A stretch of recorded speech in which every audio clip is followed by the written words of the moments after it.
ओम नमः सिद्धेभ्य। ओम नमः सिद्धेभ्य। ओम नमः सिद्धेभ्य।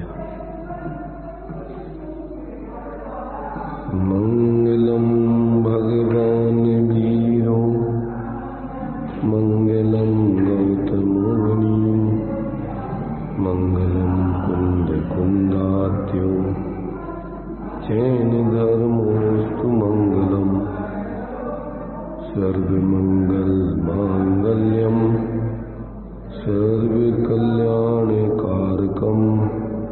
प्रधानम सर्वधर्माणां जैनं जयतु शासनं जैनं जयतु शासनं जीवम जीवम दपम जिनबर वचहेन जैननी दीठम देविंद विंद बंदम वंदे तम सर्वदा शिरसा।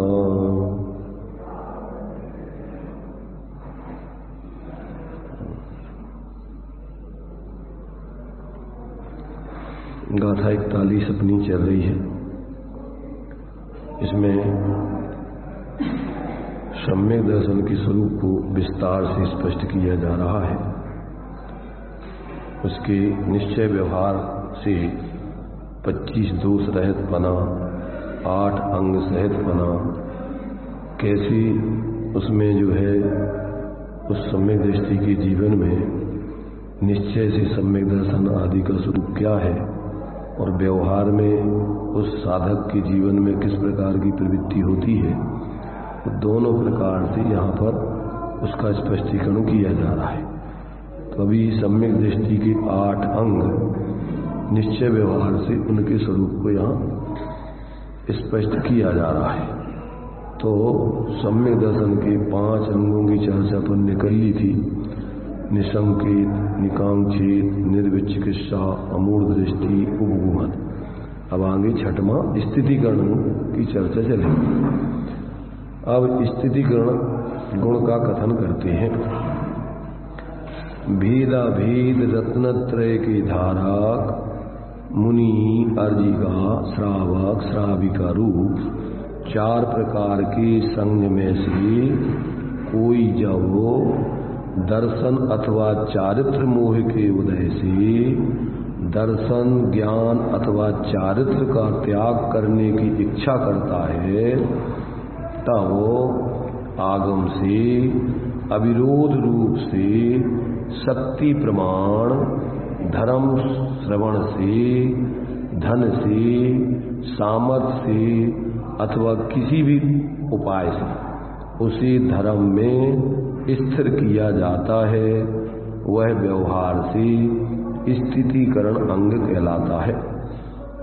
उसमें पुष्पडाल मुनि को धर्म में स्थिर करने के प्रसंग में बारीसेन कुमार की कथा आगम प्रसिद्ध है। निश्चय से तो उसी व्यवहार स्थितिकरण गुण से धर्म में दृढ़ता होने पर दर्शन और चारित्र मोह के उदय से उत्पन्न समस्त मिथ्यार्थ रागादि विकल्प जाल का त्याग कर निज परमात्म स्वभाव की भावना से उत्पन्न परमानंद जिसका एक लक्षण है, ऐसे सुखामृत के रसास्वाद द्वारा परमात्मा में तल्लीन तन्मय परम समरसी भाव से चित्त को स्थिर करना, वही स्थितिकरण गुण जानना चाहिए। इसमें देखिए क्या बतलाया है कि भेदाभेद रत्नत्रय की धारक।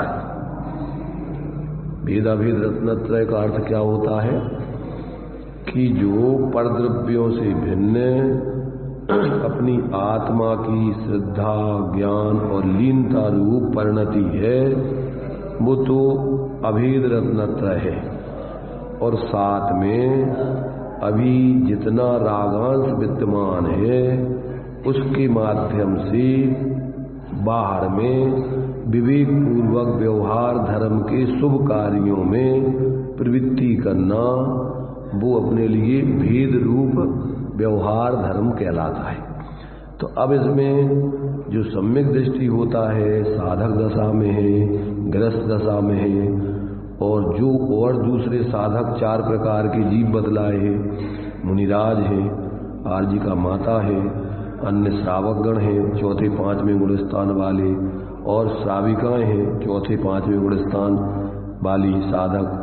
तो ऐसे जो 4 प्रकार का संग अपन को बतलाया है, जब कदाचित कोई उनके दर्शन मोह और चारित्र मोह के उदय आ जाने पर, साधक अवस्था में तो उनका क्षयोपशम उपशम आदि चल रहा था, परंतु जब उसका उदय आ गया और अगर वो सिद्धांत से, ज्ञान से, चारित्र से च्युत हो रहे, उसको त्याग करने की इच्छा कर रहे, तब आगम से अविरोध रूप से जो और दूसरे सम्यक दृष्टि धर्मात्मा हैं, उनके लिए इस प्रकार का भाव आता है अपने सविकल्प दशा में कि भाई ये लोग भी धर्म से च्युत न हो गए, और यथाशक्ति आगम प्रमाण जिस गुण स्थान में वो हैं, मुनिराज की भूमिका में है कि श्रावक की भूमिका में है कि अविरत सम्यक दृष्टि की भूमिका में है, तो अपनी शक्ति प्रमाण वो दूसरों को धर्म का उपदेश दे करके,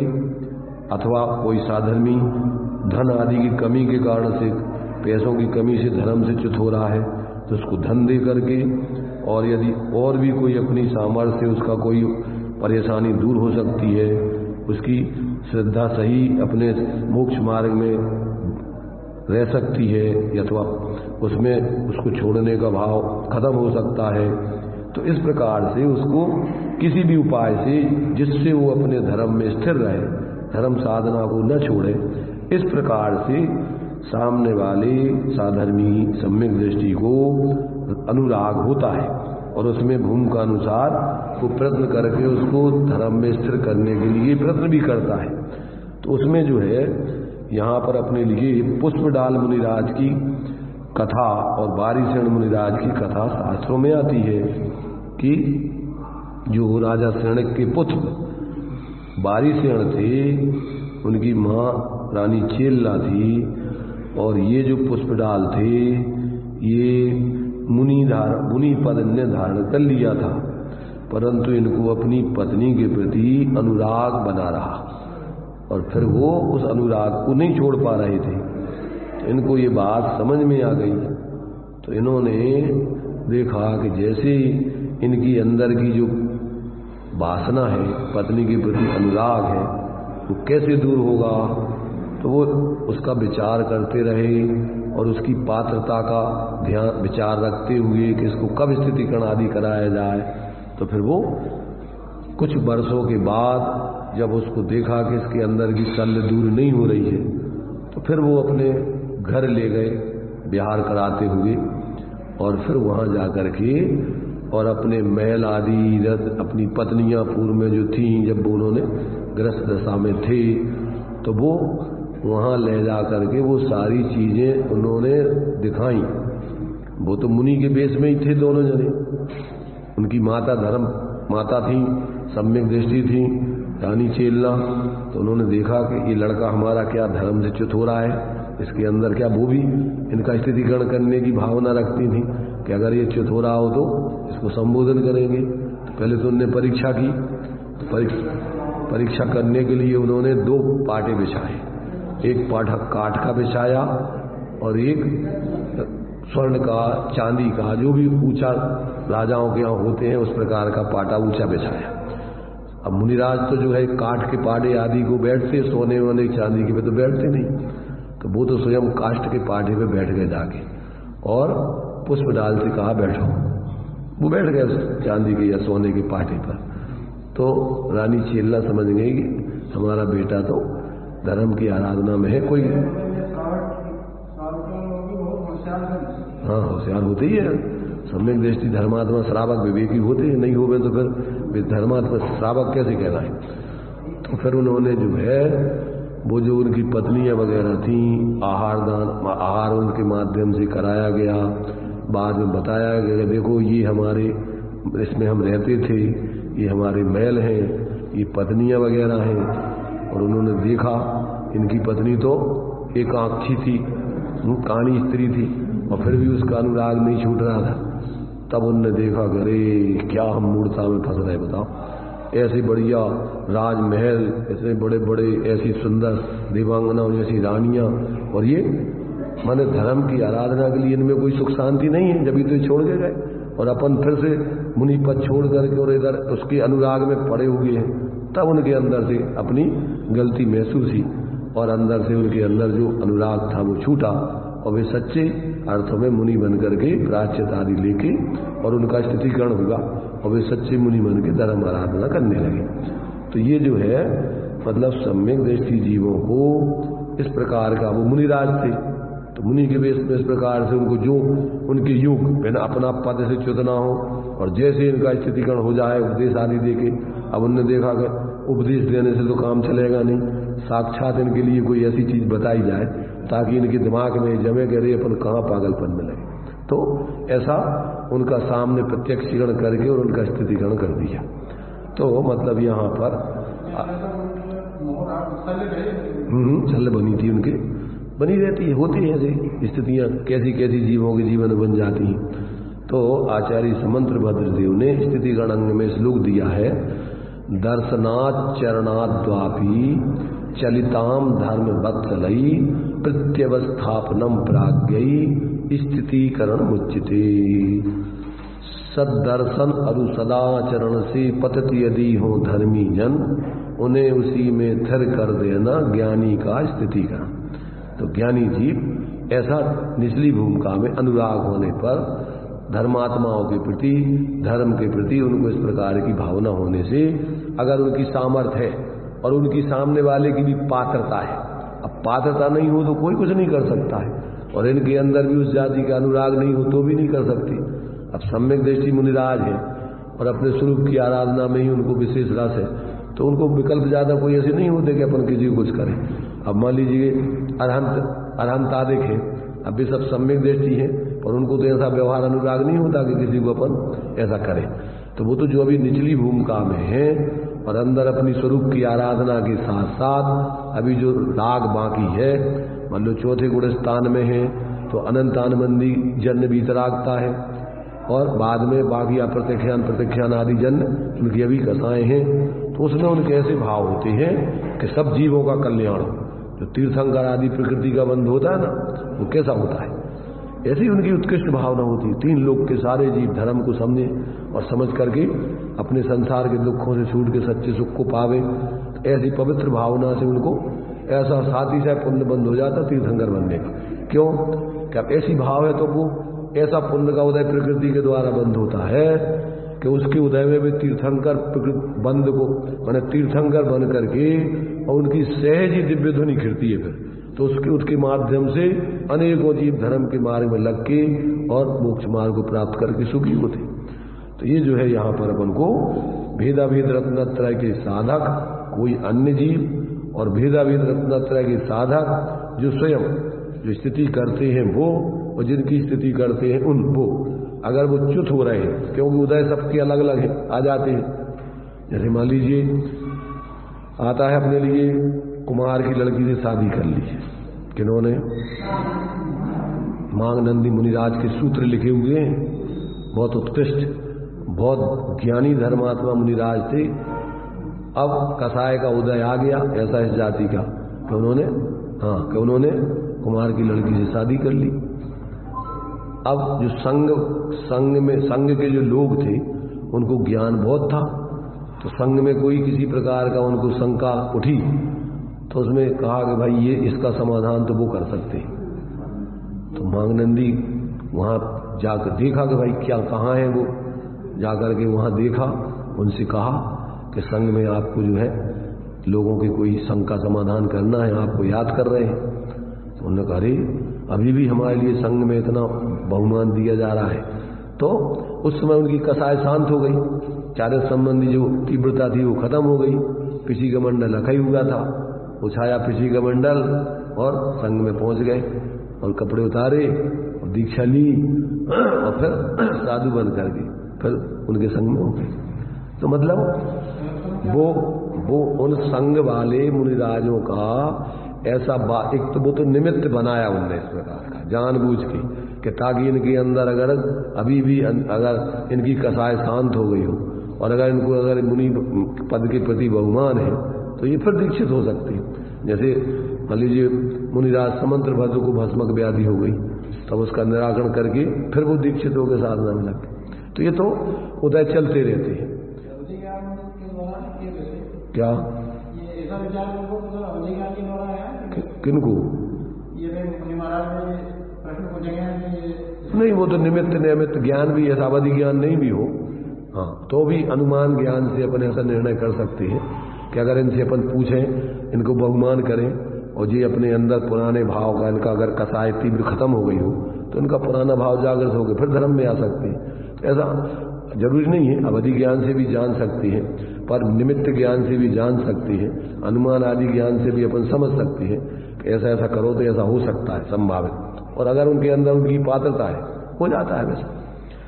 तो इस प्रकार से ये स्थितिगण अंग में सम्यक दृष्टि को इस प्रकार का सराग दशा में ऐसे अन्य धर्मात्मा जीवों को अगर वो धर्म से च्युतादि हो रहे हो तो उनको धर्म के मार्ग में लगाने का भाव आता है।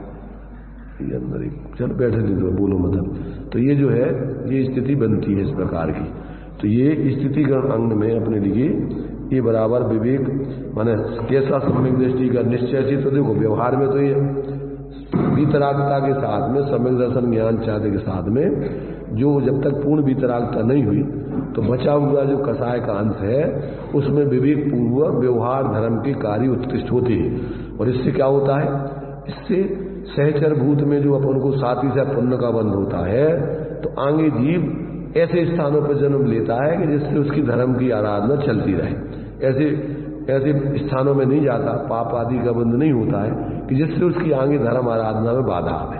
तो ये जो है ये सम्यक दृष्टियों का विवेक रहता है कि अपने जीवन में वो इस प्रकार के ही भाव करता है कि जिसमें अपन आगे धर्म के अनुकूल वातावरण में रहें और अपने लिए धर्म की साधना होती रहे। तो इस प्रकार से ये व्यवहार स्थितिकरण का स्वरूप बताया। और निश्चय में क्या बतलाया, निश्चय में तो निश्चय से तो उसी व्यवहार स्थितिकरण गुण से धर्म में दृढ़ता आदि होने पर दर्शन और चारित्र के उदय से उत्पन्न समस्त मिथ्यात्व राग आदि विकल्प जाल का त्याग कर निज परमात्म स्वरूप की भावना से उत्पन्न परम आनंद जिसका एक लक्षण है, ऐसे अपने आत्मिक सुख रूपी अमृत के रसास्वाद द्वारा उसी स्वरूप में लीन होकर तल्लीन होकर तन्मय होकर परम समरसी भाव से चित्त को उसमें स्थिर कर देना, संपूर्ण रागादिक का त्याग करके पूर्ण वितराग दशा को प्राप्त करना, ये निश्चय से स्थितिगण है। माने अपना स्वयं का स्वरूप में स्थित हो जाना, संपूर्ण राग का त्याग कर देना, ये निश्चय से स्थितिगण गुण है।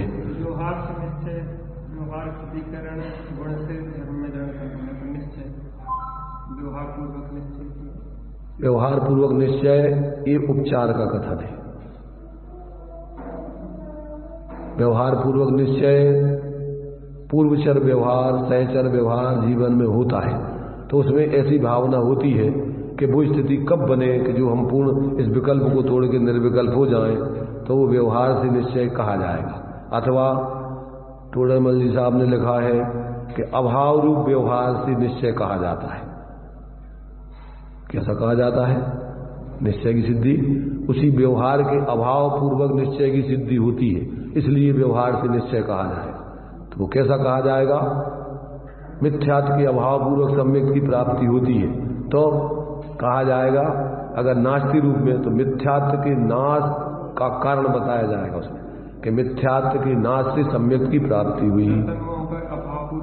ऐसे ही राग के अभाव पूर्वक वितरागता की सिद्धि हुई, तो व्यवहार से निश्चय की सिद्धि हुई, हाँ व्यवहार कहा जाएगा। तो ऐसा जो है कथन अनेक प्रकार के होते हैं, बराबर ये अपन को समझना चाहिए। अब आगे जो है वात्सल्य नामक 7वें अंग का स्वरूप कहा जाता है। बाह्य और अभ्यंतर रत्नत्रय की धारक ऐसे चतुर्विध संग के प्रति गाय को बछड़े के प्रति जिस प्रकार प्रेम होता है, उसी प्रकार अथवा 5 इंद्रिय के विषयों की निमित्तभूत पुत्र स्त्री स्वर्ण आदि के प्रति जैसा स्नेह होता है, उसी प्रकार जो स्वाभाविक स्नेह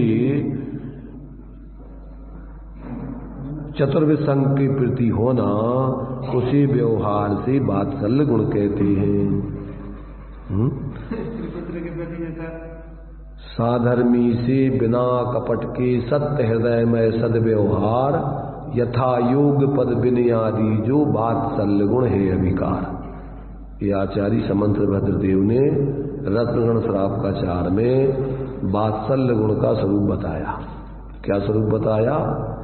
साधर्मी से बिना कपट के सत्य हृदय में सद्व्यवहार, यथा योग पद विनय आदि, जो जिस पद में है उसके योग विनय आदि करना, उसका संयोग आदि करना, ये सब क्या कहलाएगा? व्यवहार से वात्सल्यपना कहलाएगा। तो ये अपने लिए यहाँ पर कहते हैं कि जैसे गाय धर्मी सो गौ बच्च प्रीत सम कर जिन धर्म दिपावे। जैसे गाय को अपने बछड़े से कैसा प्रेम होता है, जैसे मनुष्यों को होता है वैसा नहीं। मनुष्यों को तो ये हमारे आगे जाके हमारे काम में आएंगे। बच्चों के प्रति इसलिए प्रेम करते हैं, उनका सहयोग करते हैं, सेवा शुश्रूषा करते हैं कि बुढ़ापे में हमारे काम आएंगे। और गाय ऐसी सोचती है क्या कि ये हमारे बुढ़ापे में काम आएंगे? निस्वार्थ भाव से, उसको कोई स्वार्थ नहीं। तो स्वार्थ के बिना साधारण वात्सल्य से सहज ही ऐसा सम्यक दृष्टियों को धर्मात्माओं के प्रति प्रेम होता है। तो ऐसे निस्वार्थ प्रेम से कोई उनका स्वार्थ नहीं सकता है, परंतु फिर भी सहज ही ऐसा साधर्मियों के प्रति उस भूमिका में अनुराग या स्वभाव होता है कि सब जीव धर्म के मार्ग में निस्वार्थ भाव से सही साधना करते रहें। तो इस प्रकार उनके प्रति संयोग होता है, जो भी है यथायोग जो कुछ भी देने लायक माने उनके संयोग साधना में सहयोगी बनने का भाव होता है। जैसे मान लीजिए श्रावक है तो अपने से श्रेष्ठ लोग साधना कर रहे हैं तो उनकी साधना में सहयोग के लिए जो भी आहार आदि मुनिराज लेते हैं तो उनको आहार दे करके, अथवा जिस तरीके से उस पद के योग उनके लिए साधना में सहयोगी, ऐसा सहयोग करके उनकी धर्म आराधना में सहयोगी बनने का भाव आता है। तो ऐसा जैसे गाय को बछड़े के प्रति प्रेम होता है, अथवा जो संसारिक मोही जीवों को अपने पुत्र स्त्री स्वर्ण आदि के प्रति स्नेह होता है, उसी प्रकार जो स्वाभाविक स्नेह होता है उसी व्यवहार से वात्सल्य कहते हैं।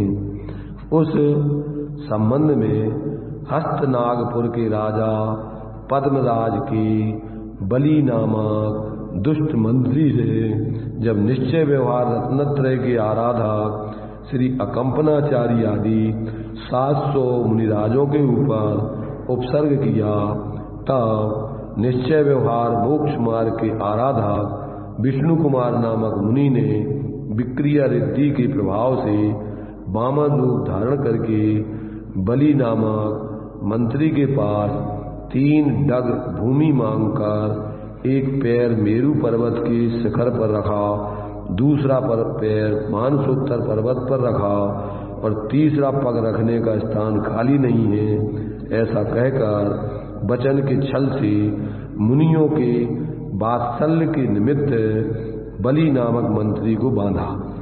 ऐसी एक आगम प्रसिद्ध कथा शास्त्रों में है, सबके ज्ञान में है। तो विष्णु कुमार मुनिराज को क्या है, दूसरे मुनिराज को अवधि ज्ञान से पता हुआ कि ये इन 700 मुनिराजों के ऊपर जो उपसर्ग हुआ है इसको वो दूर कर सकते हैं। तो तब किसी दूसरे ब्रह्मचारी आदि के माध्यम से उनके पास खबर भेजकर और उन मुनिराजों के उपसर्ग को दूर करने के लिए कहा। तब विष्णु कुमार ने भी, उनको तो रिद्धि का पता ही नहीं था, ये तो अवधि ज्ञान से इनने देख के कहा कि कार्य तुम कर सकते हो, तुम्हें विक्रिया रिद्धि प्राप्त है। तो उन्होंने जब देखा तो विक्रिया रिद्धि उनको प्राप्त थी, तो फिर उन्होंने अपने पद के अनुकूल, माने जो है मुनिराजों के योग्य कार्य नहीं है, वामन आदि का रूप धारण करके मायाचारी आदि करके कार्य, तो वो पद छोड़ करके उन्होंने वो कार्य किया और फिर बाद में प्रायश्चित आदि लेकर के अपने मुनि पद पर आकर के और फिर अपनी साधना में लग गए। तो ये जो है यहाँ पर क्या है कि उन्होंने जो है उन 700 अपने साधर्मी मुनिराजों के सर्ग आदि को दूर करने के भाव से और इस प्रकार की उनकी इच्छा पूर्वक ये सहज ही निमित्त नैमित्तिक संबंध से युग बना, तो उन मुनिराजों का उपसर्ग दूर होगा और फिर बलि आदि भी वो राजा अपने गलती को स्वीकार करके प्रायश्चित आदि लेकर के धर्म में लग गए। तो इस प्रकार से ये वात्सल्य नामक गुण की कथा, गुण में जो है विष्णु कुमार मुनिराज की कथा प्रसिद्ध है, ऐसा यहाँ पर जानना चाहिए। अब आगे क्या है, दूसरी कथा एक वात्सल्य की कथा जो है दसपुर नगर के वज्रकर्ण नामक राजा की रामायण में प्रसिद्ध है। रामायण में पद्म पुराण। उज्जैनी के राजा सिंघुदर ने यह वज्रकर्ण जैन है और मुझे नमस्कार नहीं करता है ऐसा जानकर दशरथपुर नगर को घेरा डालकर घोर उपसर्ग किया। तब भेदा भेद रत्नत्रय की भावना जिनको प्रिय थी, ऐसे रामचंद्र ने वज्रकर्ण प्रति की वात्सल्य के निमित्त सिंघुदर को बांधा। यह वात्सल्य कथा रामायण में प्रसिद्ध है।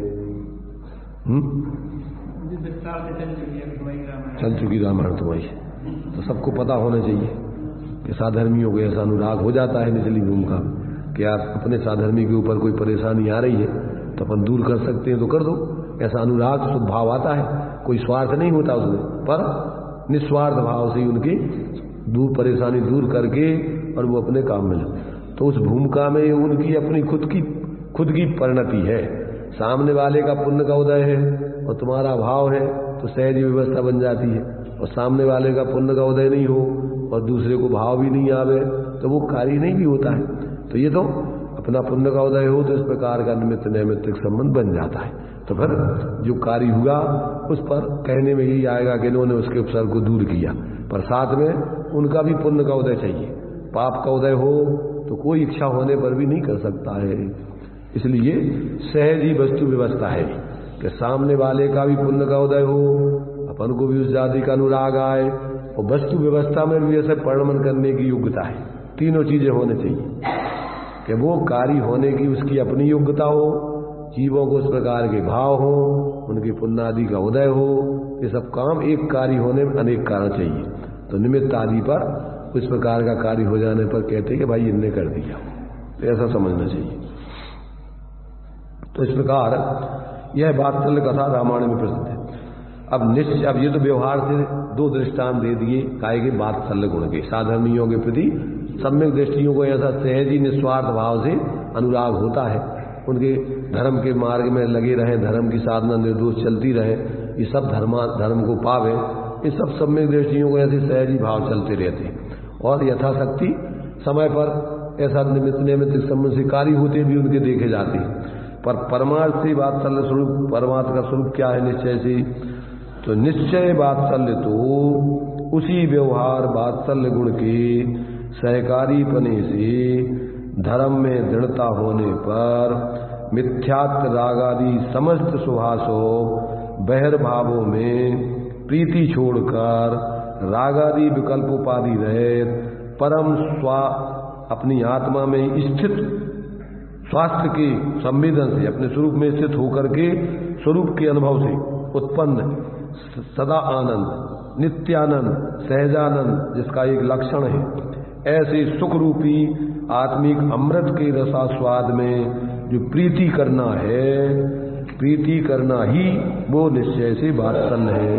मैंने अपनी आत्मा में ही ऐसी प्रीति होना, बस वास्तव में यही मेरा मूल स्वरूप है, इसी में परम सुख है, ऐसी उसकी प्रीति ही इस प्रकार निश्चय वात्सल्य है।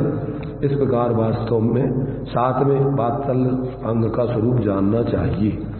तो निश्चय से तो अपनी आत्मा ही सुख स्वरूप है और उसी की श्रद्धा ज्ञान और लीनता करना वो निश्चय से सम्यक दर्शन ज्ञान चारित्र रूप है।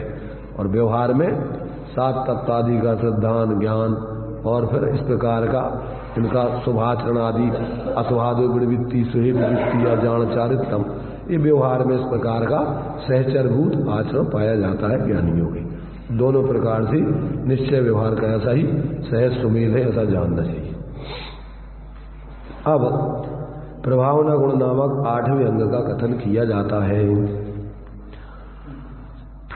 श्रावक को दान पूजा आदि द्वारा और मुनिराजों को तप श्रुत आदि से जैन शासन की प्रभावना करना, इसी व्यवहार से प्रभावना गुण जानना चाहिए। इस विषय में उत्तर मथुरा में जिन समय की प्रभावना करने के स्वभाव वाली उर्विला महादेवी को प्रभावना के निमित्त से उपसर्ग होने पर वज्र कुमार नामक विद्याधर श्रमण ने आकाश में जैन रथ भ्रमण कराकर प्रभावना की थी। यह एक आगम प्रसिद्ध कथा है। तथा दूसरी कथा यह है कि तद्भव मोक्षगामी हरिशरण नामक 10वें चक्रवर्ती ने जिन समय की प्रभावनाशील अपनी माता बप्रा महादेवी के निमित्त से और अपने धर्मानुराग से जैन धर्म की प्रभावना के लिए ऊंचे तोरण वाले जिन मंदिरों से समस्त पृथ्वी को विभूषित किया था, यह कथा रामायण में माने पद्म पुराण में ही प्रसिद्ध है। निश्चय से तो उसी प्रभावना, उसी व्यवहार प्रभावना गुण के बल से मिथ्यात्व विषय कसाय आदि समस्त विभाव परिणाम रूप पर समयों का प्रभाव नष्ट करके शुद्ध उपयोग लक्षण रूप स्वसंवेदन ज्ञान द्वारा विशुद्ध ज्ञान दर्शन स्वभावी निःशुद्धात्मा का प्रकाशन अनुभवन, उसी में लीनता करना, वही निश्चय से प्रभावना जानना चाहिए। इसमें प्रभावना अंग में आचार्य अमृतचंद देव ने प्रभावना का जो लक्षण बताया तो उसमें दिया आत्मा प्रभावनीयो रत्नत्रय तेजसा सतत मेवे दान तपोजिन पूजा विद्या अतिशय जिन धर्म। निश्चय व्यवहार दोनों प्रकार की प्रभावना का लक्षण इसमें आ जाता है। क्या लिखा? आत्मा प्रभावनीयो रत्नत्रय तेजसा सतत मेवे। सबसे पहले तो प्रभावना का अपन शाब्दिक अर्थ समझो। प्रभावना का शाब्दिक अर्थ होता है प्रकृष्ट भावना, उत्कृष्ट भावना, पवित्र भावना, उसका नाम है प्रभावना। तो सर्वोत्कृष्ट भावना कौन सी है? सर्वोत्कृष्ट भावना तो अपनी आत्मा की श्रद्धा ज्ञान लीनता रूप सम्यक दर्शन ज्ञान चारित्र की परिणति रूप भाव सर्वोत्कृष्ट भाव है। इससे ऊंचे कोई भाव नहीं होते। तो निश्चय से तो वो प्रभाव प्रकृष्ट भाव है। और व्यवहार में जिन धर्म की प्रभावना के लिए दान तपो जिन पूजा विद्या अतिशय, जैसे जिनेन्द्र भगवान के बताए हुए मार्ग को सब लोग समझे, ऐसा भाव रखते हुए उसका यथायोग परिवर्तन करना, वो प्रभावना कहलाती है। ये व्यवहार प्रभावना है। इससे साथ ही साथ पुण्य का बंध होता है। जब तक संसार में रहेंगे अपने लिए धर्म के अनुकूल बाह्य निमित्त उत्कृष्ट मिलते रहेंगे, तो ये व्यवहार से इसको प्रभावना कहते हैं। और निश्चय से तो सर्वोत्कृष्ट भाव आत्मा की श्रद्धा ज्ञान लीनता करके और आत्मा को विकारी परिणामों से रहित करके शुद्ध भाव रूप जीना, उसका नाम निश्चय प्रभाव। इससे ऊंचा कोई भाव नहीं होता है। आचार्य समंत्रभद्र देव ने प्रभावना का लक्षण दिया, अज्ञान तिमिर व्याप्ति मपाकृत्य यथा यथम जिन शासन महात्म्य प्रकाशास्यात् प्रभावना। अज्ञान तिमिर से व्याप्त हृदय सब हटे यथा विधि करे उपाय, सत्प्रभावना कहलाती वह जिन शासन सबको मिल जाए। क्या भाव रहता उसका कि सभी जीव अज्ञान से दुखी हैं, अज्ञान तिमिर व्याप्ति। इसलिए मुनिराजों का उपदेश या भगवान का उपदेश अज्ञान तिमिरांधानाम ज्ञानांजन शलाकया चक्षुरुन्मीलितं येन तस्मै श्री गुरुवे नमः, परम गुरुवे नमः, परंपराचार्य गुरुवे नमः। कैसे हैं वो गुरु? अज्ञान तिमिरांधानाम ज्ञानांजन शलाकया चक्षुरुन्मीलितं येन, अज्ञान रूपी अंधकार से अंधे जीवों को ज्ञान रूपी अंजन की सलाई से उनकी आंखें खोल देना, ये प्रभावना है। तो ये भाव, ये सर्वोत्कृष्ट भाव है। आत्मकल्याण संबंधी दूसरे जीवों को सही ज्ञान की प्राप्ति हो, सही धर्म को समझे, सब लोग संसार के दुखों से छूटें, ये आपके व्यवहार से सर्वोत्कृष्ट ऊंचे भाव है। इनसे ऊंचे भाव नहीं। लौकिक दृष्टि में कोई भूखा है, प्यासा है तो उनको भोजन करा देना, ये भी शुभ भाव है। परंतु वो शुभ भाव जो संसार के सारे दुखों से छूटकर और जीव परम सुख को पावे, इससे ऊंचा व्यवहार से कोई भाव नहीं होता है। भाई ये तो तुम्हारे लिए भोजन दे दोगे तो थोड़ी समय के लिए भूख मिट जाएगी, दवाई करा दोगे तो थोड़े रोग दूर हो जाएगा, परंतु जन्म मरण के चक्कर से तो नहीं छूट जाएगा। तो जन्म मरण के सबसे उत्कृष्ट कार्य ज्ञान दान दे करके जो साधक लोग या मुनिराज आदि हैं, ये सर्वोत्कृष्ट क्या है? कार्य है। तो इस प्रकार का कार्य जैसे ज्ञानी जितने भी होते हैं ऐसा कार्य करते हैं कि लोग जन्म मरण के चक्कर से जैसे छूटे, उसके लिए वो अपना तन मन धन वचन ज्ञान जो कुछ भी करके और प्रवृत्ति करते हैं, ये उनका सर्वोत्कृष्ट व्यवहार से धर्म है। तो इस प्रकार से यहाँ पर ये दो कथाएं बता करके भगवान जिनेन्द्र के मार्ग की प्रभावना कराने का जो व्यवहार में ऐसा शुभ भाव है, वो व्यवहार से प्रभावना है। और निश्चय से तो अपनी आत्मा को मिथ्यात्व विषय कसाय आदि विभाव परिणामों से, इन प्रभावों से रहित करके और अपने उस शुद्ध आत्मा में जोड़ करके उसकी संवेदन ज्ञान और लीनता करके आत्मा को संपूर्ण विभावों से बचाना, ये निश्चय से प्रभावना कहलाती। सुनाई दे रहा हूं? हमारी बातें सुनने में आ रही? सुनने में आ रही, समझ में आ रही? पहले तो अपना उपयोग यहाँ हम जो बोल रहे हैं उसमें लग रहा है कि कहीं और चिंतन में चल रहा है, क्योंकि दौलत राम जी ने सबसे पहले लिखा कि ताई सुनो भवि मन थिरान। अपना मन इतना चंचल होता है कि बैठे यहाँ है और जल्दी से कहाँ चला जाता है।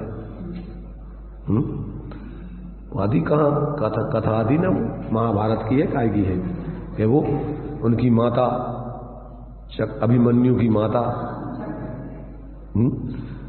क्या है कथा वो सुन रही थी, क्या चक्रव्यूह तोड़ने की कला, प्रवेश कैसे होता है, तोड़ा कैसे जाता है। तो चक्रव्यूह में प्रवेश करने तक तो वे जागती रहीं और निकलने की जो कला बताई जा रही थी उस समय वे सो गई। तो पेट में रहने वाला बच्चा भी देखो संस्कार बताने की बात है कि माँ जिस प्रकार से विचार आदि करती है, खाती पीती है, उस बच्चे में भी उस प्रकार की वो सहज स्थिति बनती जाती है।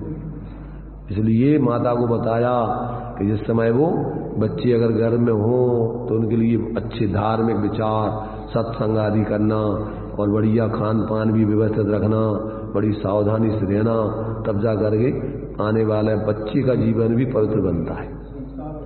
संस्कार डलते उसमें। तो ऐसे ही अपन जो है बैठे तो यहाँ है, अब अपना उपयोग यहाँ है कि नहीं है, कहीं और चला जाता है, तो मूल चीज अपन जो सुनी आदि रह जाती है, आदि सुन पाते हैं कि क्या कहा गया। अब वो कभी कभी शर्म से पूछते भी नहीं है कि अब लोग क्या कहेंगे। तो अब अज्ञानी शर्म के मारे पूछते नहीं है, भले ही चाहे अपन तत्संबंधी अज्ञानी बने रहे। तो जो धर्म के क्षेत्र में शर्म करता है, जिसने खाई शर्म उसने बांधे कर्म, वो कर्म बंद करके चतुर्गति में घूमता रहेगा। इसलिए धर्म के क्षेत्र में अपन को शर्म नहीं करना, लाज शर्म, लोग ये शर्म के मारे तो धर्म के क्षेत्र में व्यक्ति नहीं आ पाता है। लोग क्या कहेंगे, लोग भय, शर्म कहो भय कहो, ये कई बात है। तो कभी कभी कि भैया लोग क्या कहेंगे, अभी तक अपन मंदिर नहीं जाते, स्वाध्याय में नहीं जाते, और अब जाएंगे तो लोग क्या करेंगे। कौन लोग? मूर्ख लोग। समझदार लोग तो प्रशंसा करेंगे, अरे अच्छा है भैया तुम बताओ अभी तक नहीं आ रहे थे, मंदिर आने लगे, बहुत अच्छा है। तो भी तो तुम्हारी क्या कहेंगे, वो तो प्रशंसा करेंगे, तो बहुत बढ़िया है।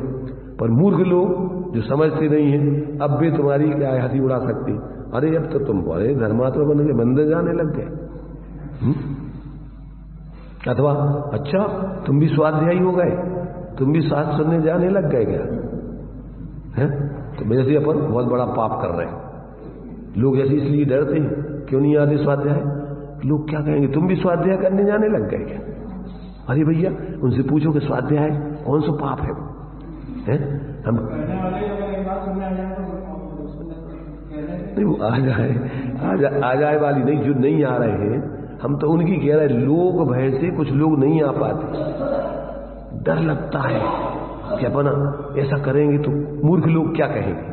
अब मूर्ख लोगों का बहुमत है, वो बहुमत से डरता है। इसलिए धर्म जिसको करना है उसको 7 भयों में सबसे पहला लोक भय। क्या कहेंगे लोग, सबसे बड़ा रोग। अरे लोगों का तो काम कहने का ही है, उनका निठल्ली है तो कछु कछु कहना ही है। वो तो तुम कछु भी करो तो कुछ ना कुछ कहते रहेंगे। विवेकी व्यक्ति लोगों के डर से अपने आत्महित के कार्य को नहीं छोड़ता है, और लोगों के भय से अकल्याण वाले कार्यों को नहीं करता है कि भैया सब कर रहे हैं अपन नहीं करेंगे तो ये क्या कहेंगे। कुछ भी कहते रहे, गलत काम है तो हम नहीं करेंगे, कहते रहो, कोई बुरा कहो अच्छा कहो, लक्ष्मी आओ जाओ, आयु पूरी होती है तो हो जाओ, परंतु हम गलत काम नहीं करेंगे। तो विवेकी व्यक्ति तो डरता नहीं है, नहीं करने लायक कार्य लोग भय से करता नहीं है, और करने लायक कार्य को लोग भय से छोड़ता नहीं है। इसलिए सबसे पहला बाधक है मोक्ष मार्ग में लोक भय।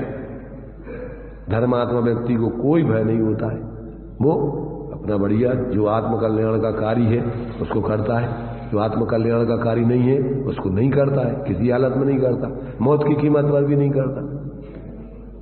तो आगे आपको पुराना पाप का उदय होगा, कदाचित व्यवधान आएगा, परंतु अभी वर्तमान में दृढ़ रहोगे वो पाप का उदय क्षीण हो जाएगा। आगे आपको ऐसा वातावरण नहीं मिलेगा कि जिसमें आपके साधना में व्यवधान आवे। इसलिए अपन को किसी हालत में भी डरना नहीं चाहिए, निडर होकर के धर्म के मार्ग को अपनाना चाहिए। लोग भय से अपन को अच्छे कार्य को छोड़ना नहीं चाहिए। तो इसमें इस प्रकार उक्त प्रकार से 3 मूर्ता, 8 मद, 6 अनायतन और संकादिक 8 दोष रहित शुद्ध जीव तत्वादि का सिद्धांत, जिसका लक्षण है ऐसे सराग सम्यक्त नामक व्यवहार सम्यक्त जानना चाहिए। माने सम्यक दृष्टि के जीवन में इस प्रकार से ये सब व्यवहार सराग दशा में पाया जाता है, इससे शुभ बंध होता है। साथ में उसके अपनी आत्मा की श्रद्धा ज्ञान लीनता रूप निश्चय सम्यक दर्शन ज्ञान चारित्र भी रहता ही है। दोनों चीजें उसके जीवन में ऐसा पाई जाती है। उसी प्रकार उसी व्यवहार सम्यक से परंपरा से साध्य ऐसा शुद्धोपयोग लक्षण निश्चय रत्नत्रय की भावना से उत्पन्न परम आह्लाद जिसका एक रूप है, ऐसे सुखरूपी अमृत का आस्वाद ही उपादेय है और इंद्रिय सुखादि हे है। ऐसी रुचि रूप वीतराग चारित्र का अविनाभावी वीतराग सम्यक्त नामक निश्चय सम्यक्त जानना चाहिए। मैंने वीतरागता के साथ ऐसी भी उनकी अपनी आत्मा की प्रतीति बढ़ती ही रहती है। अब आगे जो है ये प्रश्न उत्तर आदि के रूप में थोड़ा सा प्रकरण इसमें और है, परंतु ये अभी इसका प्रकरण वो अब बच जाएगा थोड़ा, इसलिए अभी इसको अपन नहीं लेकर के बाद में देखेंगे। तो आगे प्रश्न उठाया है इसमें कि अब व्यवहार सम्यक्त की कथन में निश्चय सम्यक्त का कथन किस लिए किया गया, अब उसका आगे क्रम से समाधान आदि किया जाएगा, उसको अपन बाद में देखेंगे।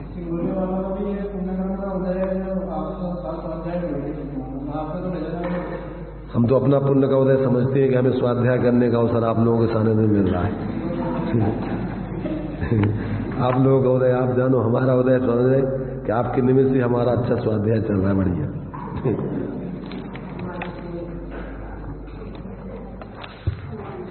दोष रहित गुण सहित सुधीजे सम्यक दर्श सजे हैं, चरित मोहवश लेस न संयम ते सुरनाथ जजे।